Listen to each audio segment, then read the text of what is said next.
bisa dilawan. Yang bisa dilakukan manusia hanyalah hidup berdampingan dengan alam dan berusaha menjaga keseimbangan agar kelangsungan hidup keduanya berjalan dengan serasi. Serangkaian musibah dan bencana alam yang terjadi memperlihatkan hubungan itu, di mana saat manusia mengabaikan lingkungannya, alam pun seolah marah dan memperlihatkan petaka yang membawa kerugian. Tercatat ada beberapa bencana alam yang terjadi di sepanjang 2014 dengan dampak yang sangat besar.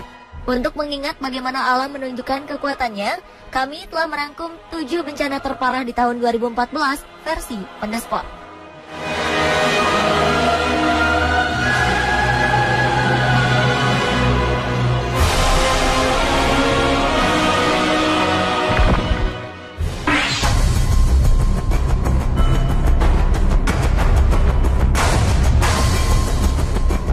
Tragedi dalam dunia penerbangan terbesar telah terjadi setidaknya 2 kali selama 2014 ini.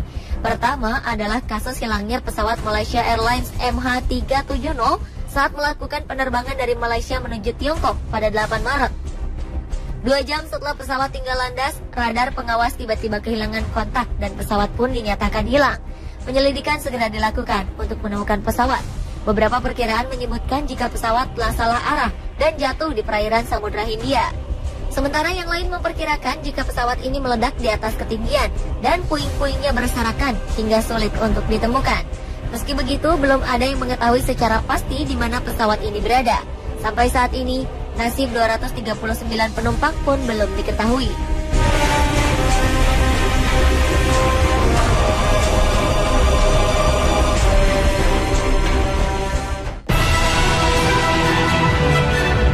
Belum tuntas pemberitaan tentang hilangnya MH370, masyarakat dunia kembali dikejutkan dengan meledaknya pesawat lain dari maskapai yang sama, Malaysia Airlines. Pesawat dengan kode penerbangan MH17 ini merupakan pesawat penumpang yang berangkat dari Amsterdam, Belanda menuju Kuala Lumpur, Malaysia pada 17 Juli 2014. Nasib naas dialami pesawat ini saat melintas di wilayah Donetsk, Ukraina yang diduduki oleh pasukan pro-Rusia. Oleh pasukan ini, pesawat MH17 diidentifikasi sebagai pesawat mata-mata yang secara ilegal melintas di wilayah udara mereka. Mereka menembak pesawat hingga membuatnya jatuh dan hancur berkeping-keping. 298 orang tewas dalam tragedi ini, termasuk diantaranya 15 orang awak pesawat. Puing-puing pesawat dan berbagai macam barang pribadi milik para penumpang pun berserakan.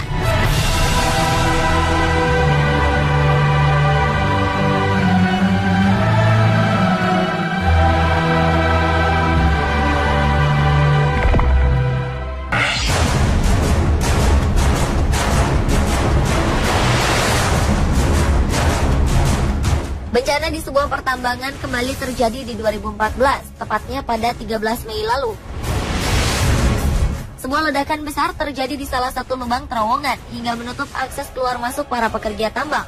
Akibatnya ratusan orang pun terjebak di dalamnya. Ledakan tambang batubara di Soma, Provinsi Manisa, bagian barat Turki ini merupakan bencana terburuk di Turki setelah bencana terakhir yang pernah terjadi pada 1992 lalu. Menurut keterangan para saksi, setidaknya 400 orang terjebak di dalam area pertambangan. Lambatnya upaya penyelamatan yang dilakukan membuat kesempatan para korban untuk dapat bertahan hidup menjadi sangat tipis. Selain itu, buruknya koordinasi antara para regu penyelamat di tengah tekanan publik untuk segera melakukan penyelamatan membuat suasana semakin kacau. Akibatnya, ratusan pekerja pun menjadi korban. Dalam tragedi ini, 301 orang meninggal dunia akibat tertimbun longsoran tanah dan luka akibat terkena ledakan. Sementara itu, 486 orang lainnya dilaporkan selamat, di mana 80 orang diantaranya mengalami luka-luka. Buruknya penanganan terhadap para korban membuat masyarakat Turki marah dan melakukan aksi demo besar-besaran di beberapa kota. Melalui penyelidikan yang dilakukan otoritas di Turki, ledakan tambang serta berjatuhannya korban jiwa diduga akibat kelalaian yang telah dilakukan oleh manajemen pengelola pertambangan. 14 orang ditahan untuk menjalani proses persidangan di pengadilan.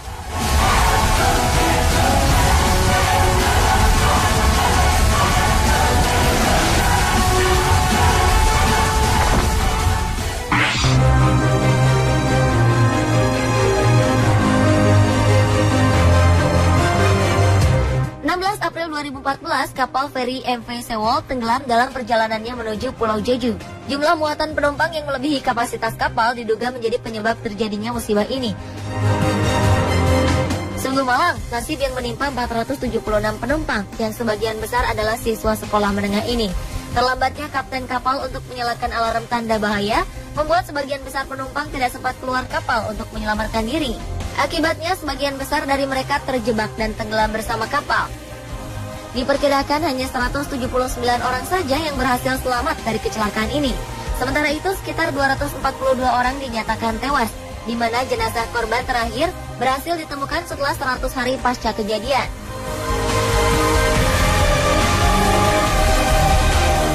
Pengadilan menyatakan kapten kapal bersalah atas kejadian ini dan menjatuhkan hukuman penjara 36 tahun. Sedangkan teknisi utama kapal dinyatakan bersalah atas pembunuhan karena tidak menolong dua awak yang terluka. Ia dijatuhi hukuman penjara selama 30 tahun.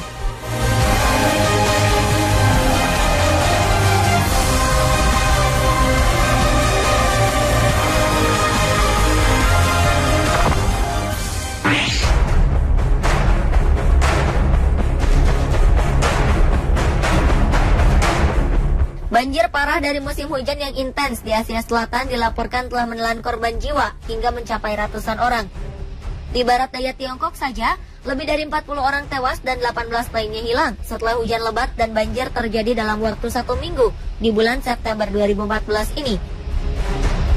Kerugian pun diperkirakan lebih dari 530 juta dolar atau sekitar 6,5 triliun rupiah.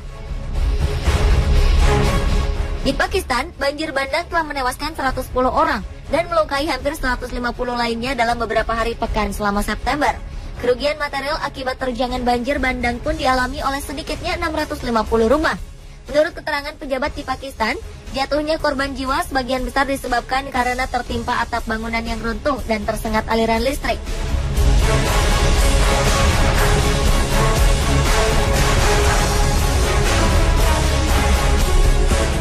Bencana serupa juga terjadi di kawasan Kashmir, India, di mana banjir telah menyebabkan sekitar 97 orang meninggal dunia.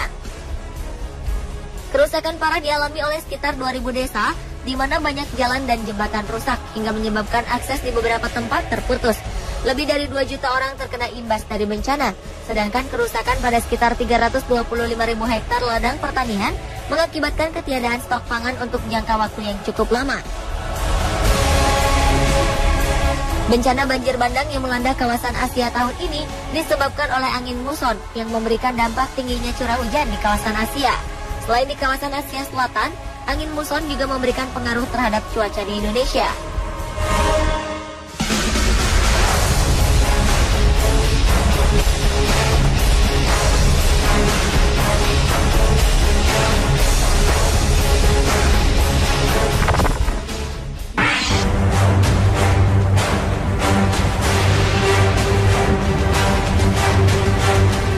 Sebanyak 589 orang dinyatakan tewas dan 9 orang lainnya hilang saat gempa berkekuatan 6,1 skala Richter menyerang Provinsi Yunnan, Tiongkok. Gempa yang terjadi pada 3 Agustus 2014 ini juga telah merubuhkan ribuan rumah dan menyebabkan tanah longsor di beberapa tempat. Akibatnya di lokasi pusat gempa di kota Long Tongshan, sejumlah jalan tidak bisa dilalui karena tertutup reruntuhan batu.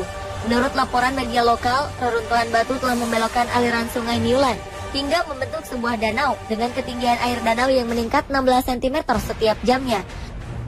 Keberadaan danau ini benar-benar memberikan ancaman karena telah menjebak 60 orang serdadu militer yang sedang berada di lokasi tersebut. Melihat potensi bahaya yang mungkin ditimbulkan oleh danau itu, sekitar 4.200 warga di lokasi sekitar danau terpaksa dievakuasi. Pemerintah Tiongkok mengerahkan kekuatan militernya untuk menyelamatkan orang-orang yang terjebak di antara reruntuhan bangunan. Sekitar 4.000 orang dilaporkan mengalami luka-luka akibat bencana ini.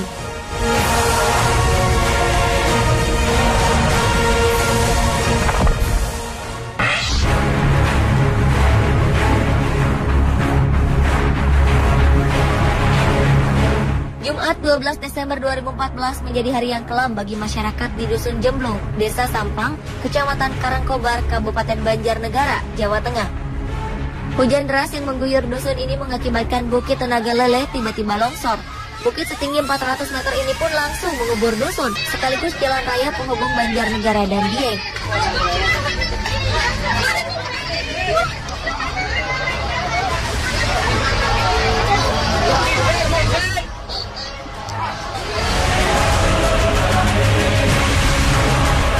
Sebanyak 93 korban longsor di Banjarnegara, Jawa Tengah berhasil dievakuasi hingga Minggu dini hari 21 Desember 2014.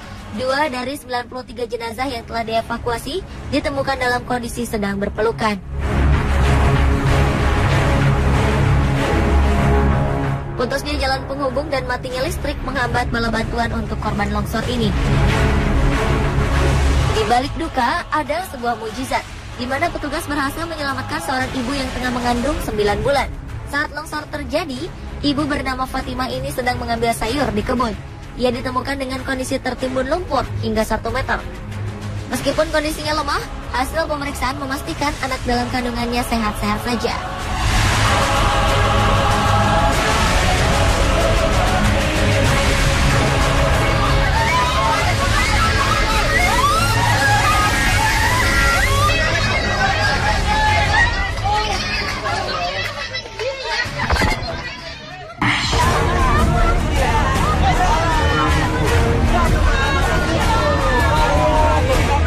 Lima 15 Januari 2014 lalu banjir bandang melanda wilayah Manado, Tomohon, Minahasa Utara, dan Minahasa, Sulawesi Utara.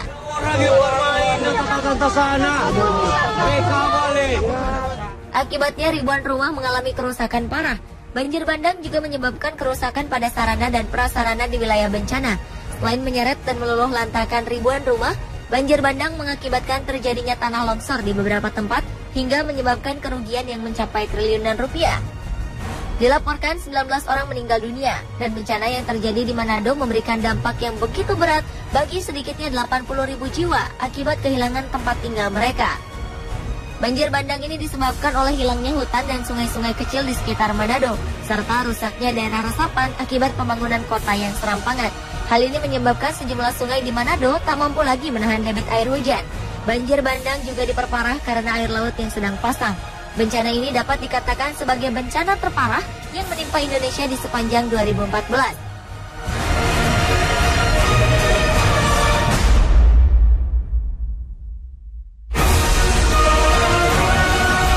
Pemirsa, itulah ketujuh bencana terparah di 2014 versi On The Spot.